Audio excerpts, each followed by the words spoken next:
Montana Territory, 1878. The thunder of hooves echoed across the valley as Adam Everett pushed his chestnut stallion to its limits. The September sun beat down mercilessly, but the cool mountain breeze provided some relief as he followed the winding trail toward the small town of Pine Creek. His broad-brimmed hat shaded piercing blue eyes that scanned the horizon, alert for any sign of trouble. At 24, Adam had already seen more of the West than most men twice his age. His lean, muscular frame spoke of years in the saddle, and his sun-kissed skin contrasted with the sandy blonde hair that occasionally fell across his forehead when he removed his hat. Despite the hardships of cowboy life, there remained something boyish in his easy smile and the light stubble that dusted his strong jawline. He'd been drifting for 3 years now, taking work where he could find it, never staying in one place long enough to form attachments. The war had left too many scars on the country and on the hearts of those who'd survived it. Adam preferred the company of cattle and horses to people. They didn't ask questions about his past or expect him to be anything more than what he was, a cowhand good with animals and handy in a fight. The town appeared in the distance, a collection of wooden buildings nestled in a valley between rolling foothills. Pine Creek wasn't much, but it had a general store, a saloon, and the promise of work. As he rode down the dusty main street, Adam noticed the usual stares that greeted strangers in small towns. He'd learned to ignore them. "Help you, mister?" The livery stable owner stepped forward as Adam dismounted. "Looking for work," Adam replied, removing his gloves. "Heard there might be some ranches hiring." The older man sized him up with a practiced eye. "There's the Patterson place north of town. The O'Malley farm east by the creek. Though I reckon the widow might be selling soon if things don't turn around." "Widow?" Adam asked, his interest piqued despite himself. "Amelia O'Malley. Lost her husband last winter. Pneumonia." The stable owner shook his head. "Shame, really. Young thing like that trying to run a farm alone. Got some good land, but she can't manage it all. Folks say it's just a matter of time before she sells to Rutherford." "Rutherford?" "James Rutherford. Owns half the valley already. Been trying to buy her out since her husband passed. Offered fair price too, but she's stubborn." He chuckled. "Might be worth riding out there if you're looking for work. Can't pay much, I reckon, but—" Adam nodded, considering. "I might do that." After securing a room at the boarding house and enjoying his first hot meal in days, Adam found himself riding east the following morning. He told himself it was just because farm work was steadier than the cattle drives he'd been following. But something about a young widow fighting to keep her land had stirred his curiosity. The O'Malley farm came into view as he crested a small rise. It wasn't large by Montana standards, but the 100 or so acres included good pasture land, a creek running along one edge, and fields that had clearly once been well tended but now showed signs of neglect. The modest 2-story farmhouse needed paint, and one of the barn doors hung crooked on its hinges. As Adam approached, he spotted a slender figure in the corral attempting to calm a nervous bay horse. The woman wore a simple blue cotton dress, the sleeves rolled up to her elbows, her chestnut hair falling loose from what had probably started as a neat bun that morning. She was speaking softly to the horse, but it kept backing away, tossing its head nervously. Adam dismounted and approached the corral fence. "Need a hand, ma'am?" She turned, startled by his voice, and the horse bolted to the far side of the corral.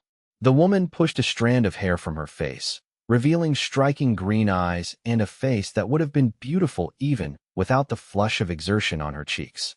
"Who are you?" she asked, wariness evident in her voice. "Adam Everett, ma'am." He removed his hat. "In town looking for work. Heard you might be hiring." "Did you now?" She studied him, her expression guarded. "And who told you that?" "Stable owner in town. Said you had a farm to run and might need help." She sighed, her shoulders dropping slightly.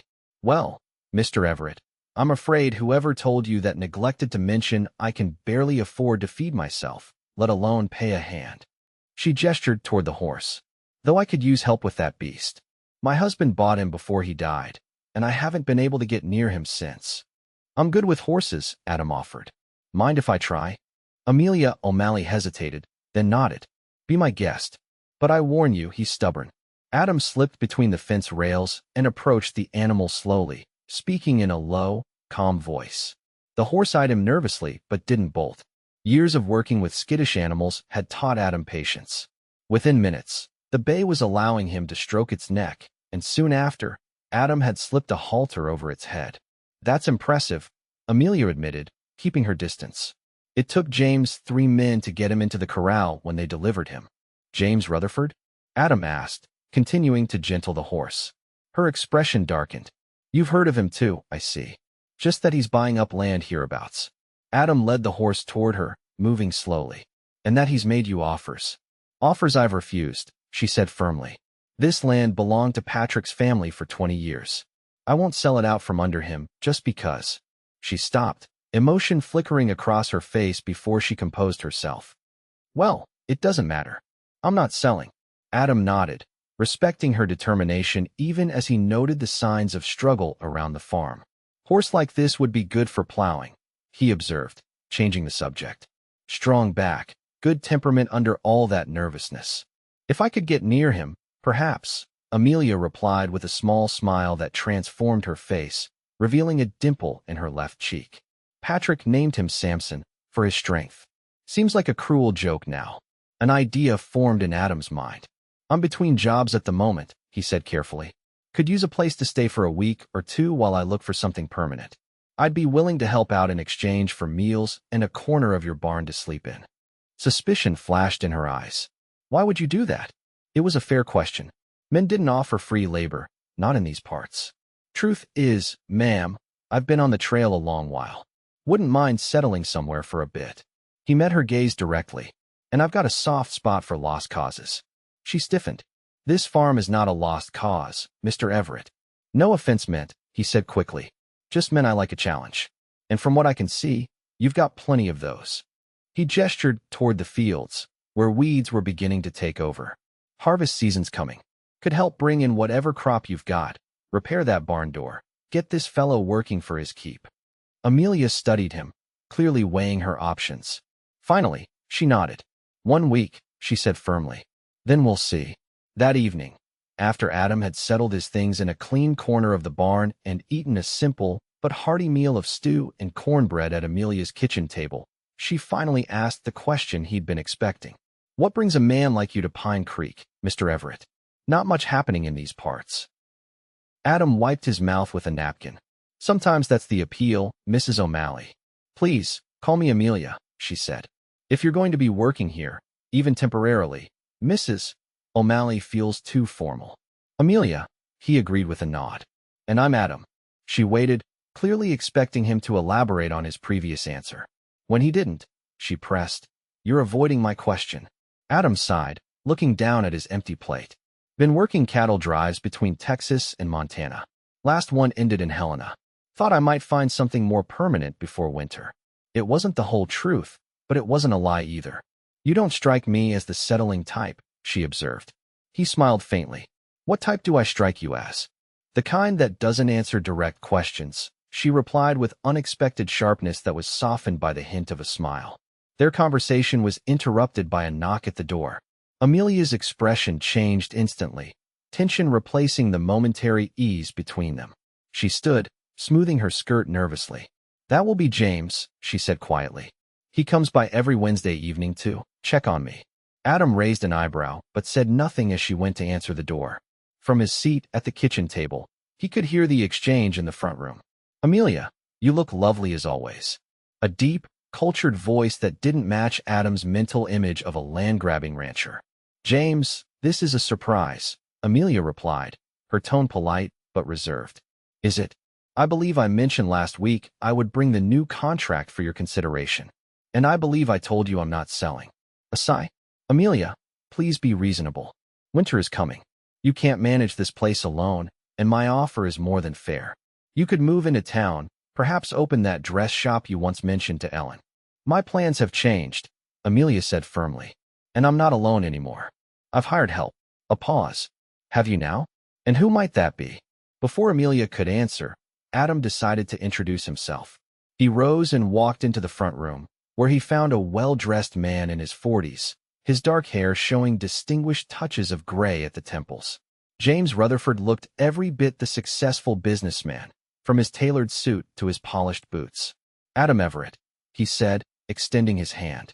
Just started today. Rutherford's handshake was firm, his gaze assessing. James Rutherford. I own the Double R Ranch north of here. His eyes flickered to Amelia. I wasn't aware Mrs. O'Malley was in a position to hire help. We've come to an arrangement, Adam said easily, deliberately vague. I see. Rutherford's expression revealed nothing, but something calculating entered his eyes. Well, I won't keep you from your evening. He turned back to Amelia, holding out a folded document. My offer stands until the end of the month. Please consider it carefully, Amelia, for your own sake. After Rutherford departed, Amelia sank onto the sofa, the unopened contract clutched in her hand. He seems persistent, Adam observed. She looked up at him, vulnerability clear in her eyes for a moment before she masked it with determination. James was Patrick's friend. He feels responsible for me since the funeral. But this land is all I have left of my husband. I can't just give it up because it's difficult. Adam nodded, understanding more than she realized. Get some rest, he said gently. Tomorrow, we'll start making this place profitable again. The next morning, Adam rose before dawn, a habit formed over years on the trail. He was surprised to find Amelia already in the barn, feeding the chickens and the milk cow. You're up early, he commented. Farm work doesn't wait, she replied, handing him a mug of coffee. I've made a list of what needs doing most urgently. The wheat field is nearly ready for harvest, but I've no one to help bring it in. The vegetable garden needs weeding, and that fence on the north side won't last another winter. Adam took the coffee gratefully. We'll start with Samson. If we can get him working, the harvest will go faster. Over the next few days, Adam worked from sunrise to sunset. He repaired fences, mucked out stalls, and spent hours with Samson until the horse accepted a saddle and bridle without protest. Amelia worked alongside him whenever she could, her determination impressive.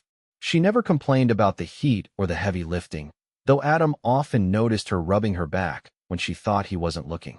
On the fourth day, while they were weeding the vegetable garden together, Adam finally asked the question that had been on his mind. How did you end up here? You don't strike me as someone born to farm life. Amelia paused, wiping sweat from her brow with the back of her hand. Is it that obvious? She asked with a small laugh.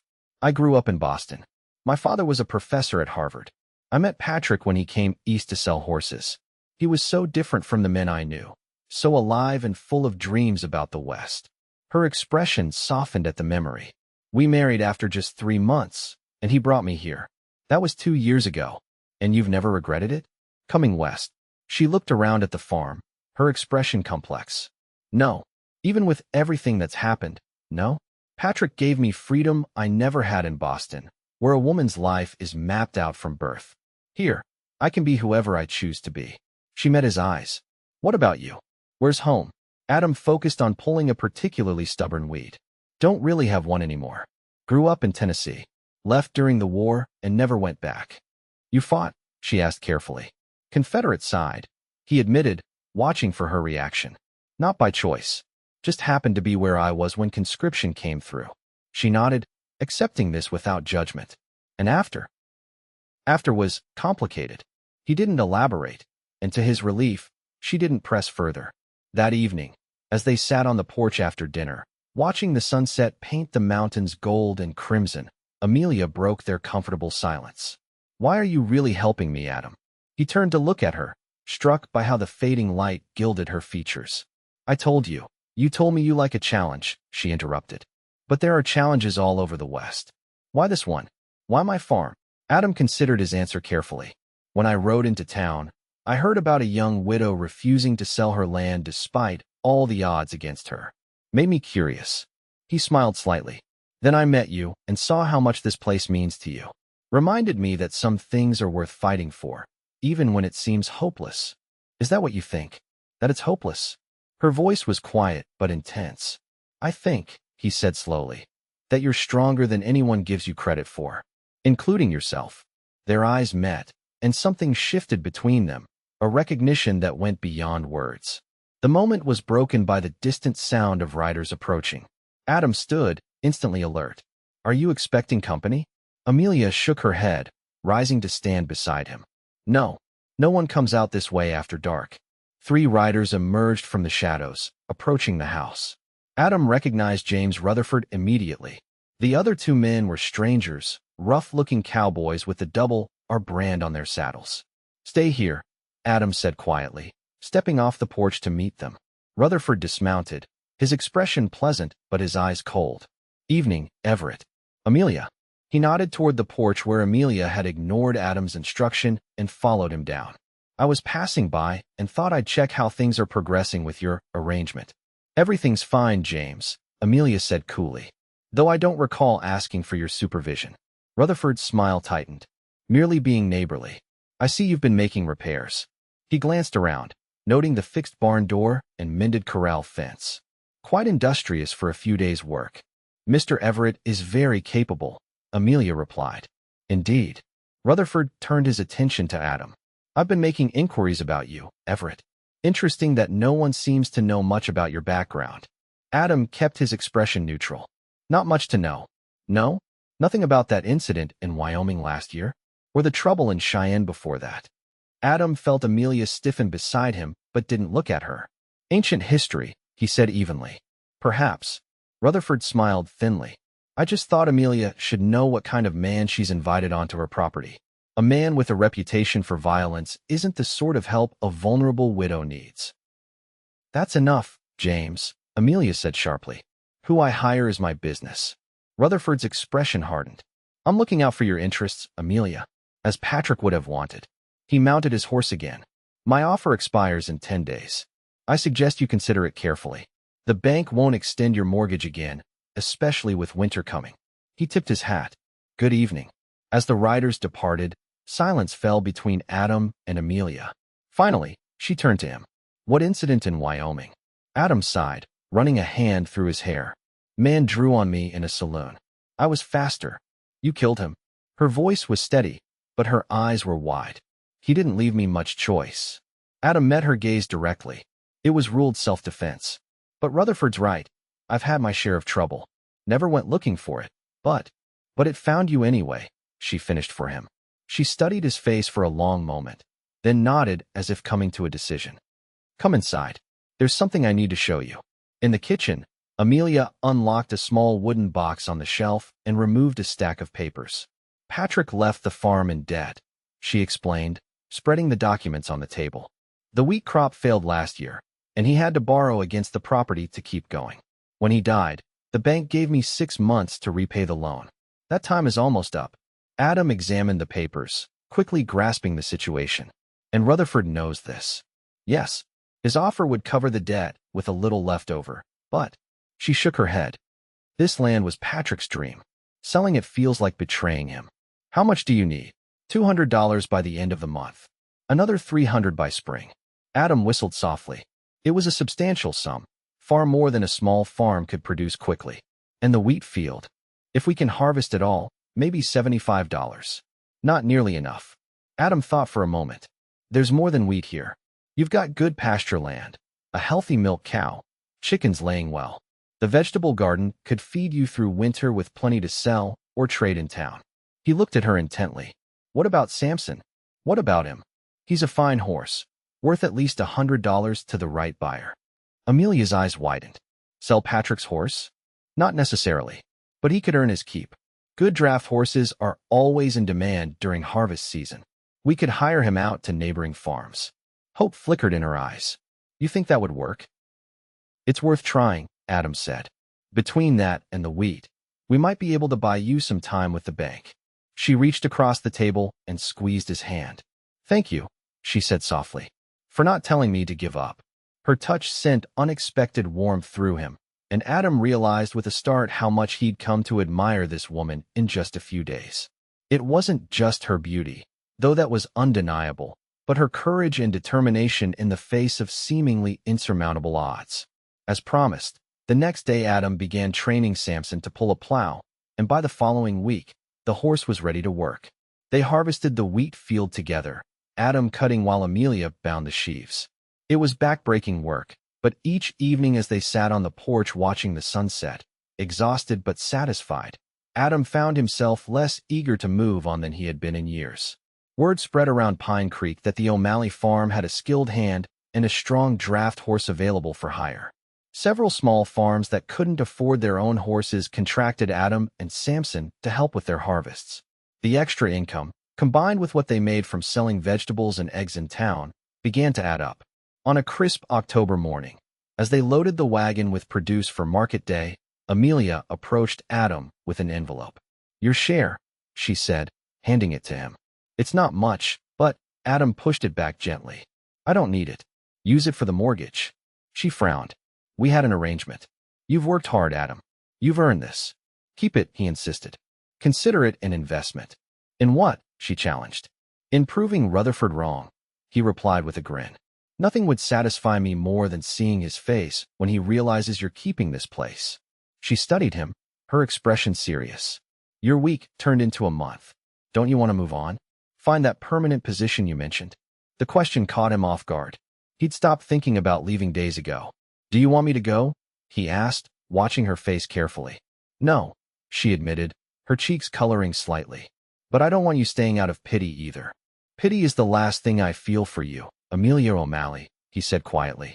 Something unspoken passed between them, a current of feeling neither was ready to name. The moment was interrupted by the sound of approaching hooves, multiple riders, coming fast. Adam instinctively moved in front of Amelia as 5 men rode into the yard. He recognized 2 as Rutherford's men from their previous visit. The others were strangers, rough-looking and trail-worn.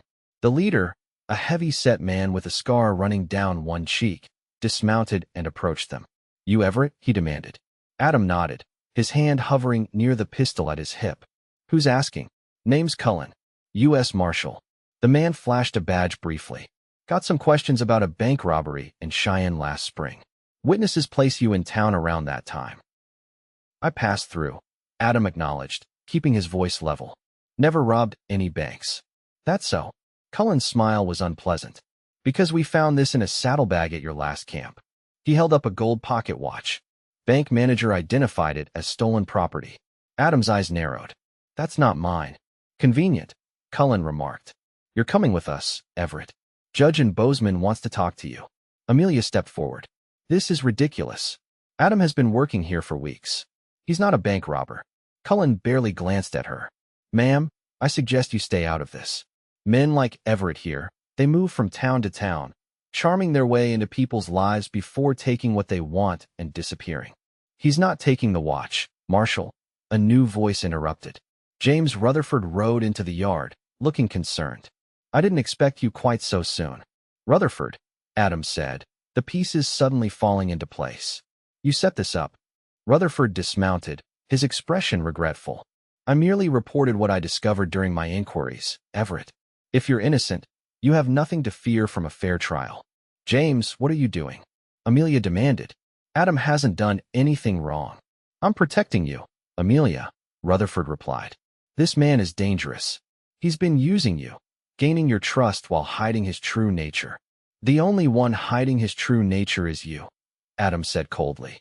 "There was no robbery in Cheyenne last spring, was there, Marshal? And that badge is as fake as the charges." Cullen's hand moved to his gun. "You calling me a liar, boy?"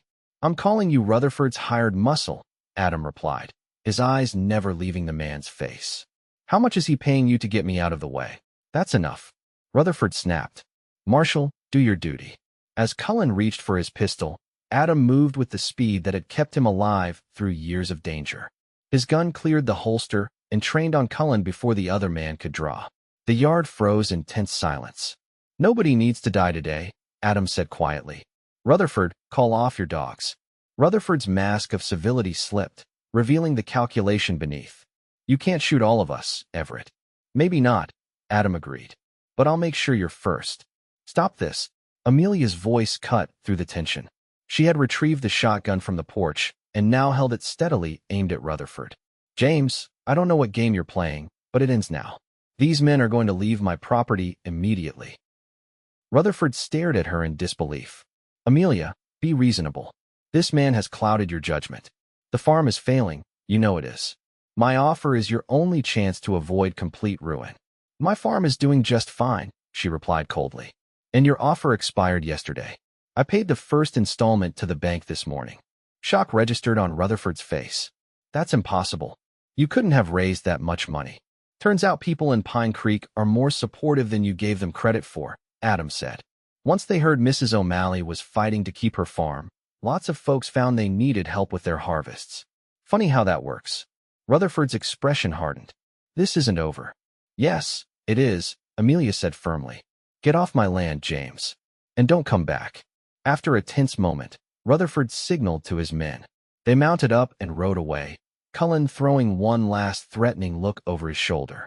As the dust settled, Amelia lowered the shotgun, her hands trembling slightly. I can't believe James would stoop so low. Men like that don't like losing, Adam said, holstering his pistol. Especially not to a woman they underestimated. She looked up at him, her expression troubled. I'm sorry I doubted you. When he mentioned Wyoming and Cheyenne, you had reason to wonder, he acknowledged. I haven't been completely honest about my past. Tell me now, she said quietly. All of it. That evening, as they sat before the fire, Adam finally shared the story he'd kept hidden for so long. How he'd fought in the Confederate Army until deserting after Gettysburg, unable to continue supporting a cause he'd never believed in. How he'd drifted west afterward, working cattle drives and taking odd jobs, occasionally running afoul of the law when defending himself against those who recognized him as a deserter. The man in Wyoming had been one such encounter. A former Confederate officer who tried to kill Adam for his betrayal. I've spent years looking over my shoulder, he concluded, never staying anywhere long enough to be recognized, never letting anyone close enough to be hurt when I had to leave. Amelia listened without interruption, her face thoughtful in the firelight. And now, she asked when he finished, will you leave again? The question hung between them, weighted with all the things neither had yet said aloud. Adam looked at her, really looked at her, taking in the strength and vulnerability in her green eyes. The way the firelight brought out the auburn highlights in her chestnut hair, the slight curve of her lips as she waited for his answer. I don't want to, he said honestly. For the first time in years, I found something worth staying for. She moved closer to him on the sofa, her hand finding his. Then stay, she whispered. Their first kiss was gentle, a question and an answer all at once. When they drew apart, Adam saw in Amelia's eyes the same wonder he felt. The unexpected discovery of something precious when neither had been looking for it. The next weeks passed in a blur of work and quiet moments of growing closeness. They finished the harvest, prepared the farm for winter, and continued to build their reputation in Pine Creek. Adam's skills with horses and Amelia's determination earned them the respect of their neighbors, many of whom had initially been skeptical of the young widow and her mysterious hired hand. Rutherford made no further attempts to force them off the land, though rumors reached them that he was still watching, waiting for them to fail. Instead, they thrived. By December, they had paid another installment to the bank and had plans for expanding the vegetable garden in spring. On Christmas Eve, with snow falling softly outside and a small pine tree decorated with paper ornaments in the corner, Adam knelt before Amelia with a simple gold ring, purchased with the money she'd tried to pay him weeks earlier. I came here looking for work and found a home instead, he said, his voice rough with emotion. I don't have much to offer except my hands and my heart, but both are yours if you'll have them. Tears sparkled in Amelia's eyes as she nodded. Yes, she whispered. 1,000 times yes. They were married on New Year's Day, 1879, in the small church in Pine Creek. The entire town turned out for the celebration, their initial wariness of Adam long forgotten. Even the bank manager attended, raising a toast to the couple who had defied expectations. To the O'Malley farm, he declared. May it prosper for generations to come. Adam caught Amelia's eye across the room, sharing a private smile at the mention of generations. They hadn't spoken of children yet, but the possibility lived in the tender moments between them, a hope for the future neither had dared imagine before finding each other. That night, as they lay together in what was now their bedroom, Amelia traced the line of Adam's jaw with gentle fingers. Do you ever regret it? She asked. Stopping here when you could have kept writing? Adam pulled her closer, marveling at how perfectly she fit against him. Not for a single moment, he replied. You saved me, Amelia. From loneliness, from running, from never knowing what it means to belong somewhere. And you saved me, she whispered back. Not just the farm, but me. I was existing, not living, until you rode up that day. Outside, snow continued to fall, blanketing the farm in pristine white. Inside, wrapped in each other's arms. Adam and Amelia Everett found the peace they'd both been seeking. He in her steadfast heart, she in his unwavering strength. The farm that had once been Patrick O'Malley's dream became the foundation for their own. A life built together, season by season, year by year, love growing stronger with each passing day. Spring arrived with new life everywhere. Green shoots pushing through thawed earth, calves wobbling beside their mothers in the pasture, and the undeniable evidence that their family would grow before winter returned. Amelia's pregnancy brought a new tenderness to their relationship and a fierce determination in Adam to secure their future beyond any doubt. When James Rutherford finally admitted defeat and left Pine Creek to pursue opportunities further west, no one was particularly sorry to see him go. The Double R Ranch was divided and sold to several smaller farmers, creating a community of allies rather than competitors. Adam and Amelia purchased 20 adjacent acres, expanding their holdings and their possibilities.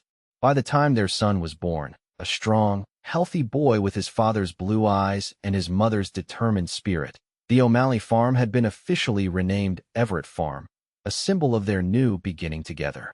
Yet Amelia insisted on keeping the original sign hanging in the barn as a reminder of where they had started and how far they had come. Some people search their whole lives for treasure, Adam remarked as he stood with his wife and newborn son on the porch one evening, watching the sunset paint the mountains in familiar gold and crimson. I found mine when I stopped looking. Amelia leaned against him, their child nestled between them. And I found mine when I refused to give up, she replied softly. Even when it seemed impossible. The farm that had nearly been lost became the center of a legacy neither could have imagined alone, a testament to the strength found in loving hearts, and the home created when a drifting cowboy and a determined young widow discovered that saving each other was the beginning of their greatest adventure.